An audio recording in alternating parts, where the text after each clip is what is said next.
Glad to be here. Awesome looking crowd. It's everything I like in a crowd. It's nice and mixed, you know?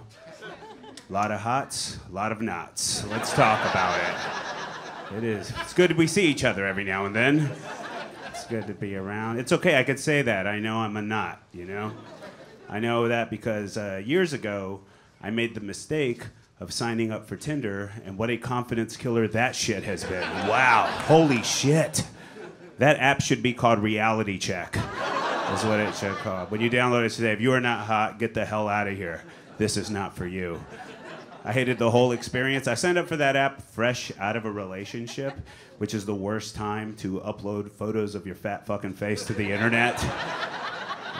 You just lie about yourself in a bio, hoping someone will fall for it.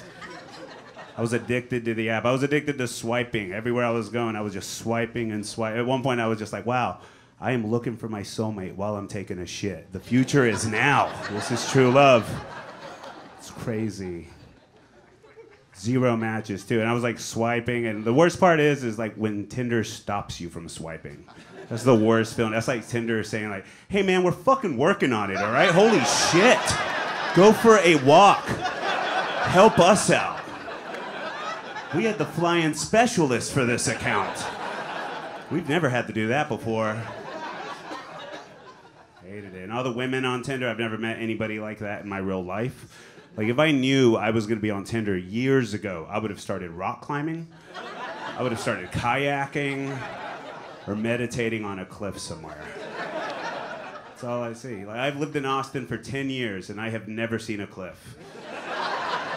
Right? But these women are finding them, and they are meditating on them with their dogs and shit. It's crazy. And my profile's nothing to write home about either. All my photos are like clear selfies of me at home chilling on a beanbag. Cheeto dust all over my face. Bio just says, I love my dog, I love weed, I love Cheetos, it is what it is, let's fuck. That's just all I have on that bio. And again, 0 matches. I was on it for so long, I get no matches, you know? And at one point, I just was lying to myself. I was like, it's probably just a glitch with the app. Just tell them it's Tinder glitch. One night I got so lonely, I actually Googled it. I put Tinder glitch. I put my zip code in there, just so I can narrow down the search for the computer, help it out. I live around a lot of trees.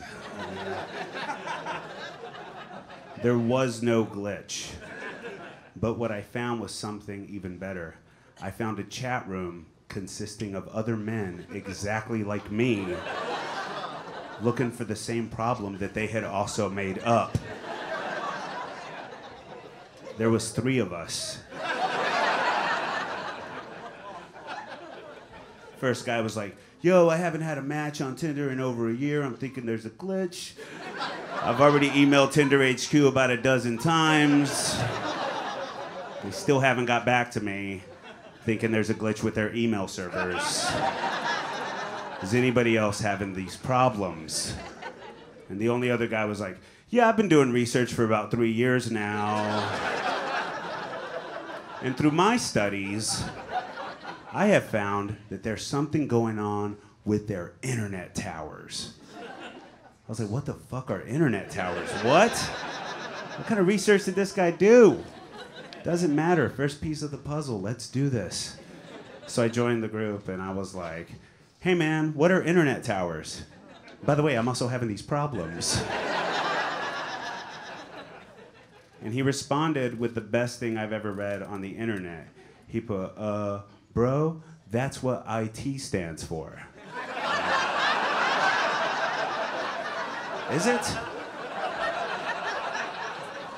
I just was staring at my computer and I realized I don't know what IT stands for. I've been using it for decades and I've never known.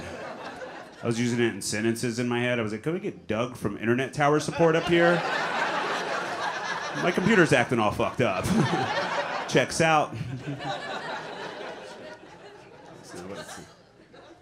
Silver lining to that story is I actually know those 2 guys in my real life and we hang out like all the time now. So that's pretty dope.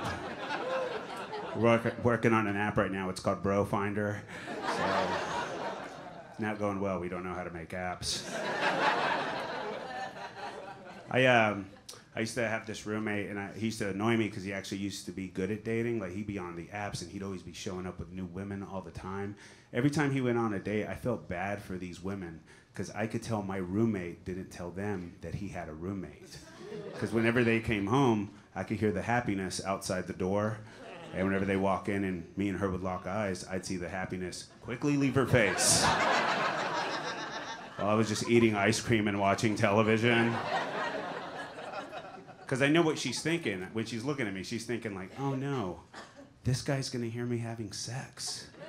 And I'm thinking, yes I am.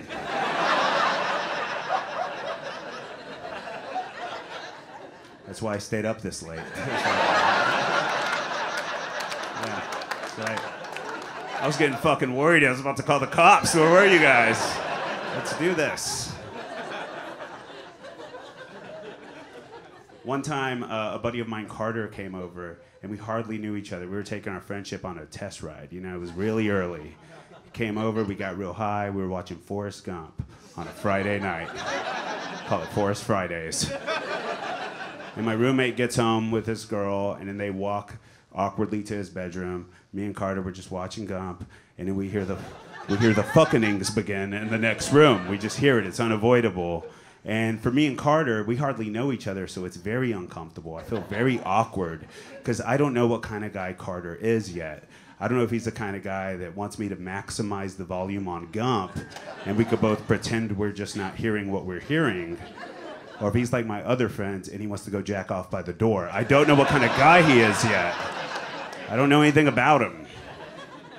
I don't know if he's cool yet, is what I'm saying.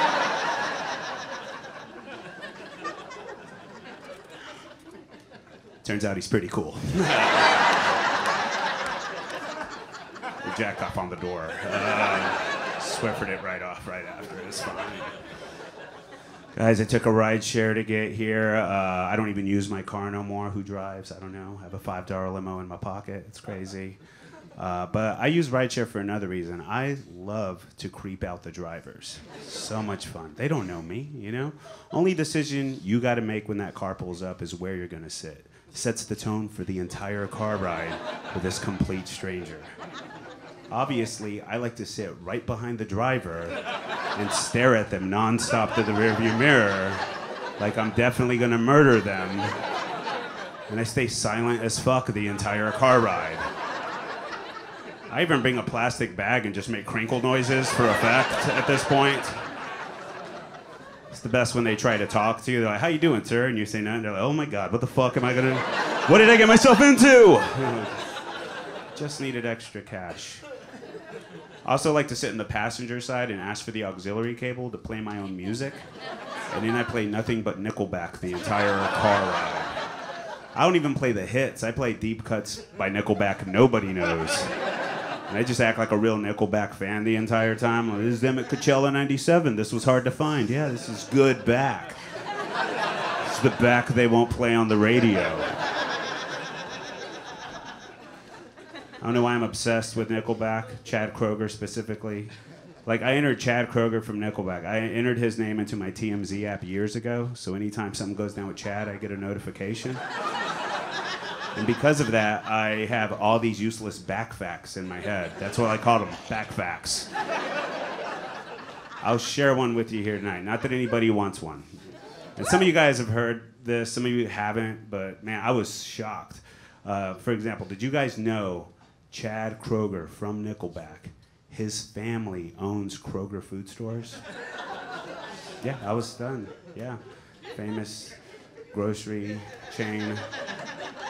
They were everywhere in Dallas where I grew up, so my first thought when I read that was like, damn, all those 10 for 10 Reese's peanut butter cups I was buying all those years paid for Chad's guitar lessons.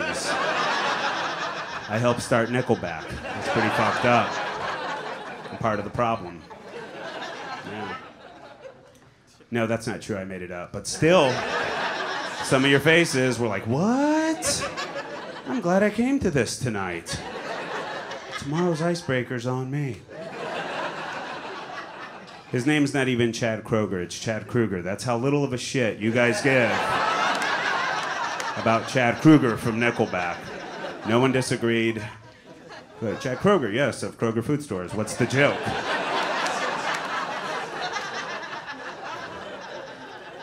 Since you guys sat through that, I'll give you a real back fact. Again, not that anybody wants one. Did you guys know Chad Kruger from Nickelback? His dad is Freddy Krueger from that band. Small world, but it makes sense. It's crazy. Because that band is a nightmare.